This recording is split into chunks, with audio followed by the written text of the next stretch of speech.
Oke, kali ini aku mau nerusin alur cerita dari manhwa Buka Box di Dunia Apokalips part ke-9. Oke, nggak usah lama-lama, langsung saja masuk ke ceritanya. Sebelumnya, Xiao Yong mengajak Chen Chong ke tempat di mana para kanibal berkumpul, dan mereka mengira menemukan mangsa yang empuk. Apalagi ada evolver murni, seperti Xiao Yong yang menggugah selera mereka, dan penasaran akan jadi sekuat apa kalau mereka memakannya. Dan mereka kaget saat melihat Chen Chong. Apakah orang ini punya kemampuan mengendalikan zombie? Itu bagus, kalau aku memakannya mungkin aku juga bisa mendapatkan kemampuan itu. Dan dengan kekuatan itu, aku tidak akan terkalahkan bahkan oleh orang di pinggiran utara itu sekalipun. Si rambut merah berbalik, terserahlah. Sekarang sudah ada orang lain yang lebih dulu mendapatkannya. Pria ini bilang, hei, lihat saja baik-baik, kita lihat apa terlambat mendapatkannya. Justru bisa membawa keberuntungan atau petaka. Saat si rambut merah berbalik lagi, dia melihat matanya melotot kaget karena dia melihat bagaimana Chen Chong yang dengan amukannya dengan mudah mengalahkan para kanibal. Begitu juga dengan Xiao Yong yang pakai pedangnya dengan mudah menebas kepala para kanibal itu satu persatu tanpa meneteskan keringat sedikit pun.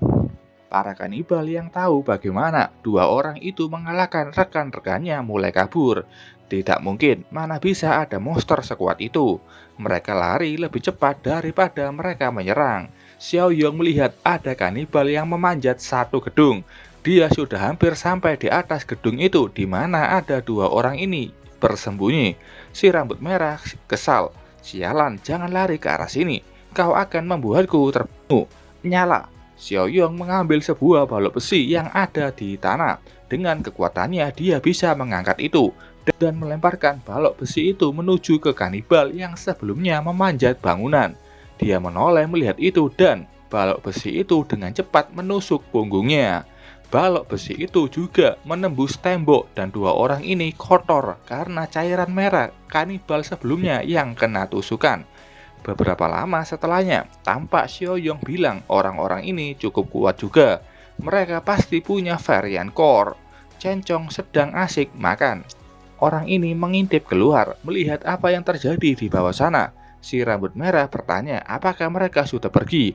Katanya sudah pergi, ayo kita turun. Setelah itu keduanya turun dan melihat kalau Chen Chong hanya makan 3 orang saja. Jadi sisanya jadi milik kita. Ya, Xiao Yong palingan cuma ngambil core mereka, dan Chen Chong cuma memakan sampai kenyang saja. Sementara itu keduanya tampak berjalan-jalan santai. Xiao Yong bertanya, kenapa nafsu makanmu itu kecil sekali? Kau cuma makan 3 saja. Chen Chong membalas, tubuhku itu cuma segini. Kau kira aku bisa makan sebanyak apa? Benar juga, dia tidak sebesar para kanibal itu. Tubuhnya ramping tapi kuat. Saat keduanya lagi berjalan santai, ada sesuatu yang bergerak di antara gang. Xiao Yong yang peka mendengar suara itu dan menoleh ke sumber suara. Dia mengeluarkan pedangnya dari inventory dan berjalan menuju ke arah sumber suara itu. Yang keluar adalah manusia biasa dengan senjatanya. Dia berteriak, mundur, selangkah lagi dan akan aku tembak. Xiao Yong tahu ini orang hanyalah manusia biasa, bukan kanibal. Bapak ini menelan ludahnya melihat apa yang akan terjadi setelahnya. Jangan bergerak, permintaan Xiao Yong dengan tenang untuk bapak itu. Tapi si bapak malah menaikkan crossbow-nya. Aku bilang mundur, dia bahkan sudah menembakkan crossbow-nya itu. Dan Xiao Yong dengan mudah sekali menangkapnya dengan satu tangan. Bapak ini kaget, kau bisa menangkap anak panah dengan tangan kosong. Xiao Yong berlari dengan cepat ke depan bapak itu, membuat si bapak ini kaget. Dan setelah itu, Xiao Yong merampas crossbow-nya dari tangan si bapak. Semua keluarlah, kami bukan kanibal. Teriakan Xiao Yong ditunjukkan kepada orang-orang yang ada di dalam gedung tersebut. Dan benar saja ada banyak orang yang selamat dan sedang bersembunyi. Perempuan ini bertanya, kalian siapa sebenarnya? Setelah itu ada yang bertanya lagi, jadi kalian menemukan cara untuk bertahan hidup tanpa memakan manusia dan tetap bisa melawan zombie? Itu luar biasa. Kelompok penyintas itu berjalan entah kemana. Xiaoyong bertanya kemana tujuan mereka. Bapak ini bilang di pinggiran selatan ada sebuah pabrik baja bernama Shifeng. Mereka dulu sering menyiarkan pesan lewat radio yang katanya mereka akan menampung para penyintas. Kami awalnya berniat pergi ke sana. Tapi setelah dipikir-pikir, mereka cuma orang biasa, tidak mungkin bisa bertahan dari para kanibal. Oh, jadi menurutmu ada tempat yang lebih aman daripada pabrik baja Shifeng? Katanya di pinggiran utara ada sebuah pemukiman manusia juga. Mereka itu sedang memburu para kanibal. Kami akan bergabung dengan mereka. Apakah itu benar? Komunitas seperti itu masih ada? Kami tahu itu dari para kanibal sendiri. Kalau tidak, kami nggak akan berani mencoba ke sana. Si bapak ini meneruskan. Katanya pemimpin di sana itu sangatlah kuat. Melawan 5 atau 6 kanibal bukanlah hal besar baginya. Dan tempat itu bisa bertahan sepenuhnya karena dia. Xiaoyong bertanya, hanya dia? Di pinggiran barat ada setidaknya 1.000 kanibal. Apakah satu orang saja bisa melindungi semua orang? Bapak ini tahu, kanibal itu biasanya bergerak sendirian. Mereka jarang membentuk kelompok. Pria muda ini tidak setuju dengan perkataannya, karena dia melihatnya 2 hari lalu. Para kanibal ini mulai berkumpul. Mereka sedang merencanakan sesuatu. Bapak ini kesal. Ayo, pikiranmu itu akhir-akhir ini memang kacau. Mungkin kau cuma salah mengira antara mimpi atau kenyataan saja. Kalau kanibal bisa bekerja sama, mereka pasti sudah saling bunuh sejak dulu. Itu satu-satunya alasan aku masih hidup. Jangan dengarkan dia. Dia cuma mau ke pabrik baja Shifeng karena mungkin saudaranya ada di sana. Bapak ini ngomel-ngomel. Berapa kali harus kukatakan, peluang saudaramu selamat itu hampir nol. Kalau kita ke sana, kita semua akan mati. Kau pikir Shifeng bisa menahan para kanibal? Bisa jadi mereka sendiri juga kanibal. Xiaoyong nimbrung. Kau tahu itu? Kau memang benar. Para pemimpin sebelumnya di pabrik baja Shifeng, mereka adalah kanibal. Keduanya kaget dengan perkataan Xiaoyong itu. Apa? Tapi aku sudah membunuh mereka. Siapa nama saudaramu? Mungkin aku mengenalinya. Ayo bilang nama saudariku adalah Li Cheng. Dulu dia adalah wakil perwira di pinggiran selatan. Apa kau pernah mendengarnya? Apa dia masih hidup? Tanyanya sambil menangis. Mungkin khawatir saudaranya juga menjadi kanibal atau mungkin sudah mati. Kebetulan sekali. Xiaoyong tersenyum tidak menyangka. Aku sebenarnya cukup dekat dengan Li Cheng. Ayu bertanya, benarkah? Xiaoyong bilang dia sedang berada di pabrik baja Shifeng sekarang, membantuku mengelola lahan pertanian. Mereka kaget, lahan pertanian? Kau bahkan sudah memulai kembali kegiatan bertani. Itu luar biasa. Aku sudah bilang kita seharusnya pergi ke Shifeng. Si bapak ini masih tidak percaya. Siapa kau sebenarnya? Aku tidak percaya. Sesuatu yang semudah itu bisa menjadi kenyataan. Jawab. Apa kau berusaha memancing kami ke sana untuk membunuh dan memakan kami? Xiaoyong geleng-geleng. Kalau aku memang mau membunuhmu, menurutmu apa aku perlu repot-repot berbohong? Saat itu tiba-tiba saja ada sebuah tembakan. Untung saja Xiaoyong cepat dan bisa menghindari tembakan itu. Bapak ini teriak, apa yang kau lakukan? Rekannya ini yang menembak. Dia panik dan bilang kalau tidak sengaja dan senjatanya tiba-tiba meletus. Mungkin dia cuma panik saja dengan perkataan Xiaoyong barusan dan karena dia masih pemula dalam menembak. Tapi karena tembakan itu terdengar teriakan dari kejauhan. Sialan, suara tembakan itu menarik perhatian para kanibal. Bapak ini menyuruh yang lainnya cepat untuk bersembunyi di dalam sebuah gedung. Semuanya sudah lari ke sana. Kecuali Xiaoyong dan Chen Chong. Bapak ini meminta keduanya untuk ke situ juga dan bertanya apakah kau mau mati. Walaupun kau itu kuat, kau tidak akan bisa sanggup menghadapi sekelompok kanibal sendirian. Bukankah tadi sudah kau bilang mereka akan saling bertarung kalau sudah berkumpul? Bapak ini membenarkannya, tapi ada sebuah tambahan. Itu akan mereka lakukan setelah mereka membunuhmu dan mulai membagi dagingnya. Bapak ini berlari masuk, terserah. Kalau kau tidak mau sembunyi, jangan salahkan siapa-siapa kalau kau mati. Setelah masuk, dia meminta mereka masuk lebih dalam dan mengunci semua pintu yang ada. Di lantai 2 mereka akan sembunyi. Cepat, semakin dalam kita bersembunyi akan semakin baik. Gerak cepat, tidak ada waktu.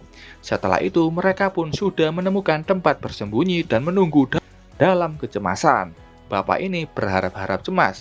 Semoga orang-orang itu tidak menyerahkan kita. Sementara itu di luar, tampak para kanibal sudah mengepung Xiaoyong dan Chen Chong.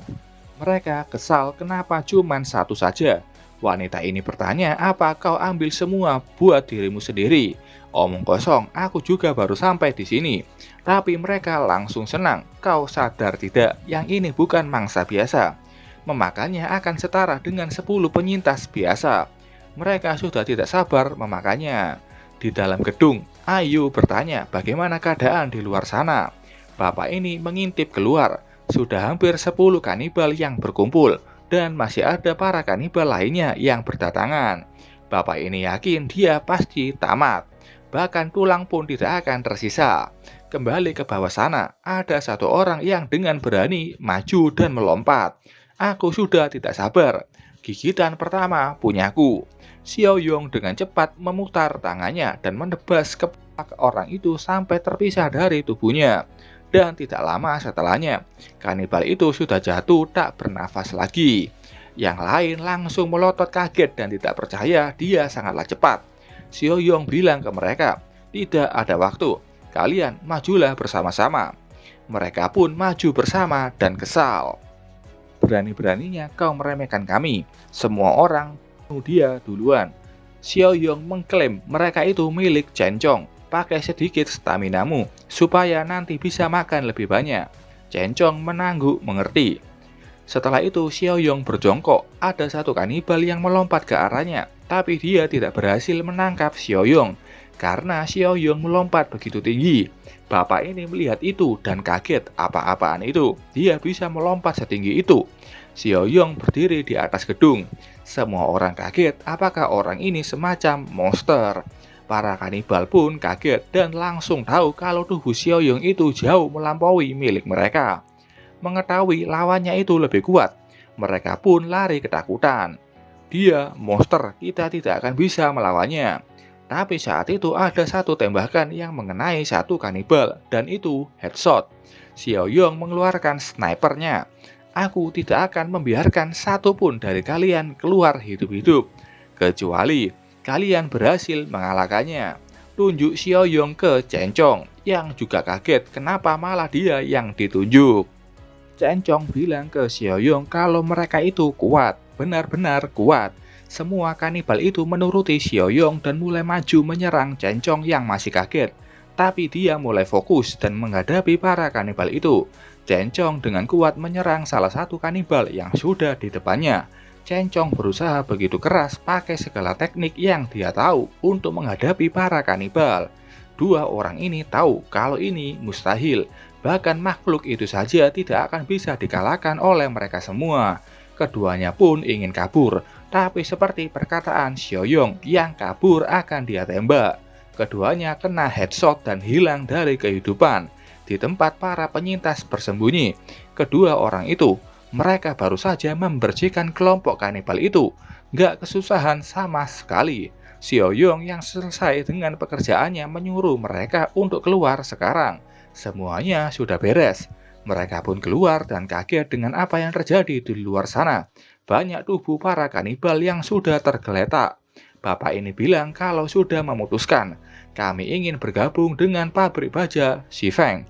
Apa kalian mau menerima kami? Ya, tapi pertama aku ingin pergi ke pemukiman di pinggiran utara yang kau sebutkan tadi. Bapak ini kaget, kamu akan pergi ke sana. Untuk apa? Xiaoyong menjawab untuk menentukan apakah perlu untuk memusnahkan orang-orang di sana. Sementara itu di tempat lain yang kayaknya pemukiman di pinggiran utara, ada beberapa orang di gerbang berteriak kalau ada serangan musuh. Pria ini yang di atas gerbang melihat kalau mereka ada 7 kanibal. Dia bertanya apa yang harus dilakukan. Para kanibal ini kayaknya menghancurkan gerbang itu. Di dalam markas ada seorang pria nggak pakai baju yang dipanggil saudara Feng. Dia berjalan mendekati gerbang. Cewek ini yang kayaknya anaknya bilang, "Ayah, ini mungkin terlalu berbahaya bahkan untukmu." Feng menyuruh mereka untuk menutup gerbang utama rapat-rapat. Jangan biarkan musuh masuk dan jangan biarkan siapapun keluar. Pria ini mengerti dan akan menurutinya. Feng memilih untuk melompat dari atas gerbang itu dan menuju keluar. Anaknya berteriak, "Hati-hati, ayah!" Feng sudah turun dan berhadapan dengan para kanibal. Mereka senang, itu dia. Kalau kita berhasil menjatuhkannya, seluruh daging di markas itu akan jadi milik kita. Feng sendiri tiba-tiba menjadi aneh. Matanya jadi merah, ada seperti sulur merah yang mulai menutupi tubuhnya. Dan itu membentuk sesuatu sel aneh yang berbentuk tidak jelas. Banyak taring di sekujur tubuhnya dan mulut yang tajam. Para kanibal yang melihat bentuk tubuh Feng berubah jadi besar, kaget, dan panik. Jadi ini adalah kekuatan orang itu. Dia tersenyum, lihatlah dia lebih aneh dari kita. Semua kalahkan dia. Semua kanibal itu mulai berlari maju menyerang Feng. Mereka melompat untuk menyamai tinggi Feng dan menyiapkan sebuah serangan untuk menjatuhkannya. Tapi Feng yang layaknya monster dengan mudah mengalahkan mereka semua dengan tubuh anehnya itu. Banyak kanibal yang mundur karena bagian tubuh mereka mulai terpotong oleh serangan Feng. Feng teriak menakuti para kanibal itu, dan beberapa lama setelahnya terlihat Feng berhasil mengalahkan para kanibal. Orang-orang di markas senang, mereka sudah mati. Tapi saudara Feng hampir tidak sadarkan diri karena melawan mereka semua sendirian. Mereka berdiskusi apa akan membiarkannya seperti itu. Pria ini bilang tidak punya pilihan. Di dalam kondisi seperti itu, dia nggak akan bisa mengendalikan dirinya. Dia melarang kita membantunya karena dia sedang mencoba melindungi kita. Anaknya Feng khawatir pada ayahnya. Banyak orang-orang yang ingin membantunya. Dia tidak bergerak sama sekali. Kalau tidak membantunya, dia nggak akan bisa memakan tubuh kanibal itu. Kalau terus begini, dia akan benar-benar mati. Buka pintunya, aku rela ambil resiko. Anaknya menangis senang dengan perhatian mereka ke ayahnya yang rela menyelamatkannya. Pria ini pun mengerti. Baiklah, kalau kalian mau mengambil resikonya. Setelah itu dia membuka gerbangnya dan berlari ke arah Feng yang tergeletak. Feng sendiri kaget. "Kalian, apa yang sedang kalian lakukan?" "Mundur," katanya menyuruh mereka untuk tidak membantunya. Tapi mereka berusaha keras membantunya agar tidak membiarkannya mati. Mereka mulai mengangkat tubuh kanibal itu. "Kalau kau mati, kami juga tidak akan bertahan lama." Pria ini menyuruh rekannya untuk melemparkan itu saja. Jangan mendekat lebih jauh lagi. Sel monster Feng memakan tubuh kanibal itu, membuat pria ini mundur dan jijik melihat pemandangan itu di depan matanya. Beberapa lama setelahnya terlihat tubuh Feng yang sudah berdiri, dan masih ada yang mau membantunya. Ada orang yang mau mendekat lebih lagi. Rekannya bertanya, "Kau mau mendekat? Apa kau sudah gila?" Selagi mereka sibuk membantu Feng, mereka tidak sadar kalau ada beberapa orang lain yang sedang mendekati mereka. Itu para kanibal baru datang. Dia bingung kenapa monster ini terlihat babak belur. Si botak senang, sepertinya dia baru saja bertarung dengan sejenis kita. Dia senang juga, bahkan sudah ngiler. Kanibal lainnya sudah membuka jalan. Kita beruntung sekali. Penyintas di sana kaget, para kanibal itu kembali lagi. Mereka panik karena masih ada di luar markas. Mereka pun mulai mengangkat senjatanya. Saudara Feng belum pulih sepenuhnya. Dia mungkin tidak akan sanggup menghadapi mereka. Sekarang giliran kita melindunginya, katanya yang sudah mengangkat senjata tajamnya. Sementara itu kelompok Xiaoyong yang juga berjalan menuju ke markas utara. "Aku bisa tahu orang-orang yang kau sebut itu bukan orang biasa. Kanibal ini semakin sedikit saat kita bergerak ke utara. Dari pinggiran barat kita berasal. Bapak ini kenal tempat ini. Kita pasti sudah dekat dengan tujuan kita." Saat itu terdengar suara tembakan dari kejauhan. Bapak ini kaget, itu suara tembakan. Xiaoyong langsung tahu itu adalah suara tembakan yang berasal dari kurang dari 1 kilometer. Sepertinya kita sudah hampir sampai. Kembali ke markas di utara. Para kanibal itu dengan mudah mengalahkan para penyintas di sana yang lemah dan begitu senang. Anak Feng mencoba menyerang pakai pistolnya. Dasar kalian para sampah, aku akan melawan kalian sampai akhir. Saat itu ada satu kanibal yang melompat mendekatinya. Gadis kecil, dagingmu terlihat empuk. Anak Feng panik melihat lawannya dekat sekali. Apalagi setelah itu kanibal ini mengempaskan pistol yang dia bawa dan itu mungkin senjata satu-satunya. Kanibal ini tersenyum lebar. Lihat, apa kau bisa lolos dari ini? Tapi sebelum menikmatinya ada sebuah monster yang tiba-tiba datang dan menghantam wajahnya. Feng terbang ke sana mengalahkan orang yang ingin melukai anaknya. Tapi tampak anak Feng terkena serangan darinya dan ada 3 goresan di lengannya. Kanibal lain juga kaget. Sialan, monster ini masih bisa melawan. Habisi dia sepenuhnya. Mereka ke sana dan mulai menyerang Feng dengan segala macam cara. Anak Feng panik dan khawatir. Rekannya menariknya. Kita tidak bisa tinggal di sini lagi. Lari bersamaku. Feng terlihat sudah seperti tidak sadarkan diri dan berjuang dengan instingnya saja. Tapi saat itu di langit malam terlihat ada batu besar yang terbang dan jatuh ke arah para kanibal itu. Batu besar ini mendarat mengenai para kanibal di sana dengan tepat. Ada beberapa dari mereka yang selamat. Mereka kaget dan bingung apa itu barusan. Penyintas di markas juga kaget apa yang sebenarnya terjadi. Yang melemparkan batu itu adalah Xiaoyong yang kebetulan sudah sampai di sana. Mereka terdiam melihat Xiaoyong datang. Penyintas ini kaget, kelompok kanibal lainnya. Rekannya tidak setuju, ada yang aneh. Monster itu jelas-jelas bukanlah kanibal. Bagaimana kok bisa seyakin itu? Kanibal mungkin akan berakhir jadi sepertinya. Yang dimaksud itu cencong yang bukan kanibal. Memang, tapi zombie mutan. Xiaoyong sampai menahan tawanya. Kanibal juga bingung, sesama jenis. Tidak, bukan. Orang itu tidak punya bau yang sama dengan kita. Apakah dia evolver murni? Apa itu mungkin dilakukan? Xiaoyong tersenyum, pergi kalahkan semuanya, saudara Chong. Cencong pemanasan. Kenapa selalu aku yang melakukan pekerjaan kotor? Dia mengatakan itu, tapi tetap saja maju ke sana. Kanibal ini percaya diri bisa mengalahkannya, karena dia sudah pernah mengalahkan banyak sekali zombie. Tapi zombie kali ini itu tipe mutan.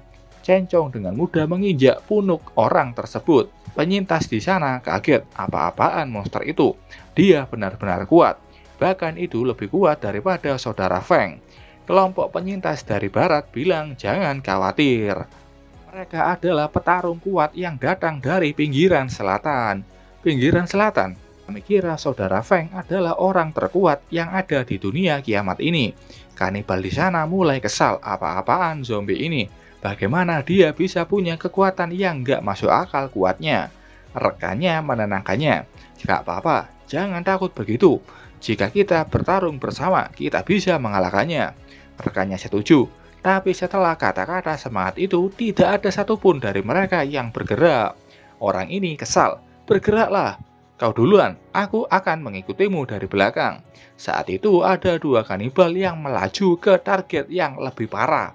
Mereka tertawa senang karena yang mereka serang ini adalah seorang evolver murni.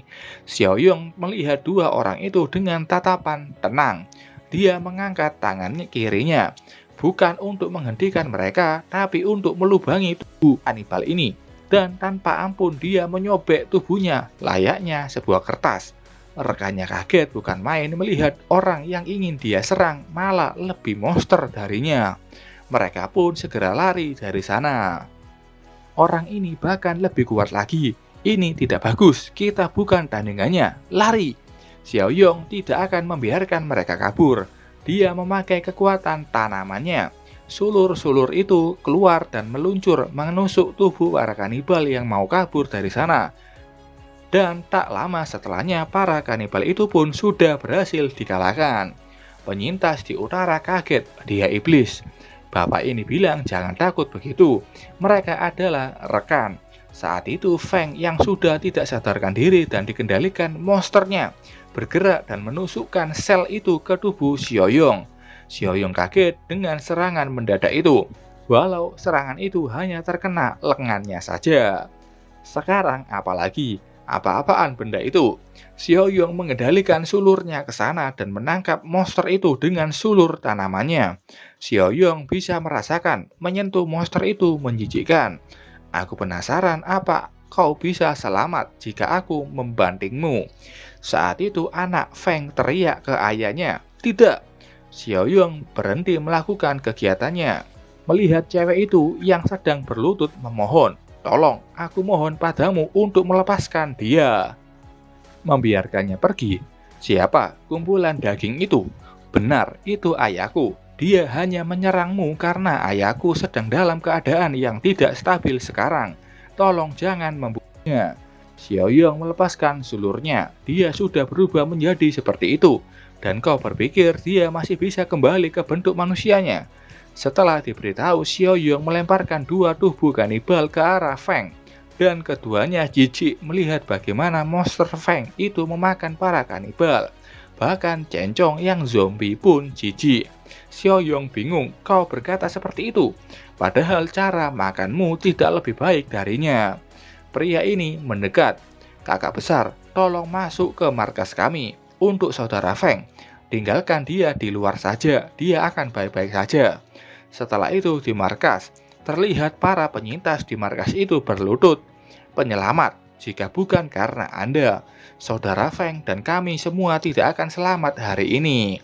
Tidak masalah, aku hanya sekedar membantu saja. Sudah berapa lama kalian menetap di sini? Dan saudara Feng di luar sana itu, apa yang sebenarnya terjadi padanya? Anak Feng bilang ayahnya itu, dia terinfeksi mutasi daging tiruan. Xiaoyong tidak tahu itu, daging tiruan. Apa sebenarnya itu? Itu sebuah keajaiban, tapi tetap organisme yang begitu berbahaya. Awalnya itu ditemukan pada hewan liar. Orang-orang mengira itu seperti penyakit protozoa. Tapi setelah dikembangkan, kita terkejut dengan apa yang terjadi.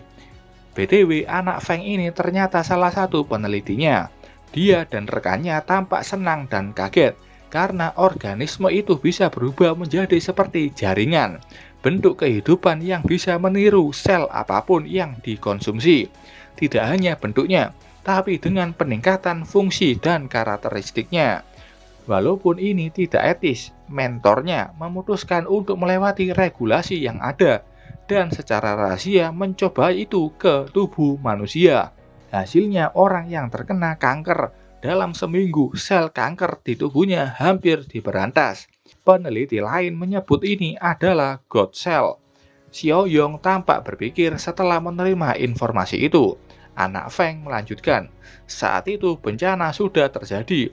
Kota seperti kota M dan kota S sudah jatuh dalam kekacauan. Banyak pengungsi yang berdatangan dari kota lain. Dan di waktu itu kita mengira God Cell ini akan jadi kunci untuk menyelesaikan masalah. Tapi kita tidak menyangka sesuatu yang diharapkan akan menjadi kunci penyelamat itu akan menjadi bencana sendiri. Xiaoyong menebaknya, jaringan peniru yang sebelumnya stabil menjadi tidak bisa dikendalikan. Anak Feng membenarkannya, daging peniru itu tidak berhenti menyerap tubuh manusia, terus-terusan mengonsumsi sampai menggantikan setiap sel yang ada di tubuh inangnya. Infeksinya sampai menyebabkan dia kehilangan kemanusiaan, menggantikannya dengan insting daging peniru itu. Ekspansi terjadi. Mereka mulai merasakan dorongan yang tak terkendali untuk menulari orang lain. Waktu berlalu, jaringan peniru ini lupa bentuk tubuh inangnya sendiri dan kembali ke tidak berbentuk, seperti gumpalan daging yang tidak dapat diubah. Itu kehilangan fungsi koordinasi dan jadi tidak bisa bergerak. Dan pada akhirnya itu layu akibat kekurangan zat gizi. Jadi meskipun mereka dapat mempertahankan bentuk manusia, mereka cenderung berkelompok. Dan perilaku ini bisa membawa ke tujuan akhir mereka, lautan daging yang mungkin akan bisa menutupi seluruh kota. Saat itu datang seseorang yang bilang, sekarang kau juga akan menjadi salah satu dari mereka. Xiaoyong menoleh melihat siapa yang datang, itu Feng. Yang bilang, lukamu itu dari seranganku bukan? Xiaoyong melihat lukanya dan bilang, iya. Feng kesal, jadi hidupmu hanya tinggal waktu saja. Aku masih berharap. Xiaoyong tersenyum, jangan khawatir tentangku. Aku sudah membersihkan semua daging tiruan itu di dalam tubuhku. Feng kaget, bagaimana itu bisa dilakukan? Xiaoyong bilang dia punya tubuh yang puluhan kali lebih kuat dari manusia biasa. Secara alami, sistem imun di tubuhku jauh lebih kuat. Dan selain itu, Xiaoyong mengeluarkan budak pertamanya, yang saat ini memamerkan bentuk indahnya. Aku punya organisme simbiosis di dalam tubuhku, di mana ini lebih ajaib dan mematikan. Semua orang di sana kaget melihat apa yang ada di dalam tubuh Xiaoyong. Saat itu Flower Card seperti memberitahu sesuatu pada Xiaoyong. Oh, jika daging peniru ini punya kemampuan meniru yang bagus, mereka tidak bisa dibentuk dengan sengaja. Xiaoyong meminta Feng untuk menginfeksinya lagi dengan daging peniru itu. Aku mau mencoba apakah dia bisa menjinakkannya. Feng kaget dengan permintaan gila itu. Feng mengeluarkan beberapa daging peniru itu dari tangannya. Jika kau benar-benar mau mencobanya. Xiaoyong menerima daging peniru yang dilemparkan oleh Feng. Dan setelah beberapa saat tampak daging peniru itu bergerak tidak karuan. Feng bertanya, bagaimana? Tidak bagus, ini benar-benar tidak bisa dikendalikan.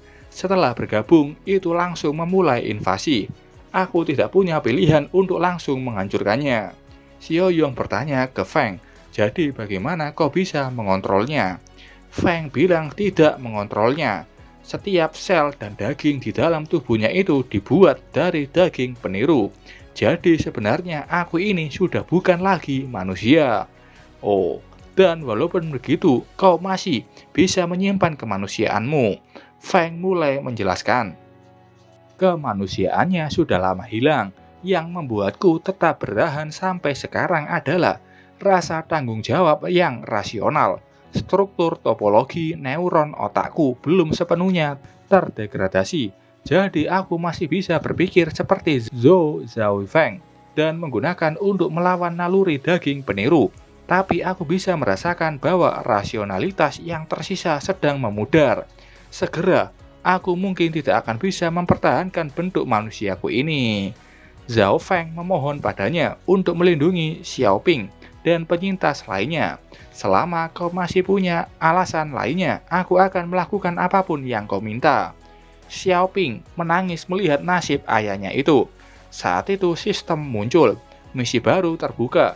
Setelah mengetahui tentang tipe bencana, Disaster Collection, Xiaoyong kaget. Oh, ini misi berseri lainnya. Tujuan misinya untuk mempelajari tentang tipe bencana sebanyak mungkin. Sampai sekarang Xiaoyong sudah mempelajari 3 tipe bencana. Hyperpath virus, Adaptive Spores, dan Mimetic Aggregate Protozoa. Hadiahnya 300 poin.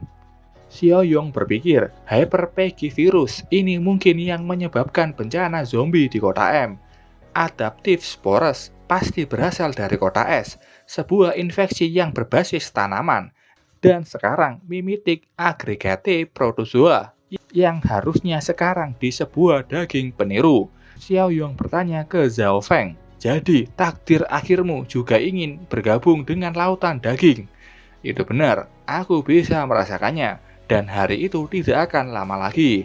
Xiaoyong membalas, itu sempurna, aku akan pergi denganmu. Zhao Feng kaget, pergi denganku, pergi kemana? Tidak banyak, aku hanya penasaran saja. Zhao Feng bertanya lagi, terus bagaimana dengan orang-orang di sini? Oh, itu mudah.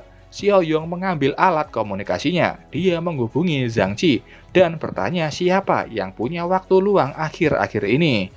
Beberapa lama setelahnya, Zhao Feng dan yang lainnya kaget melihat apa yang datang di markas mereka.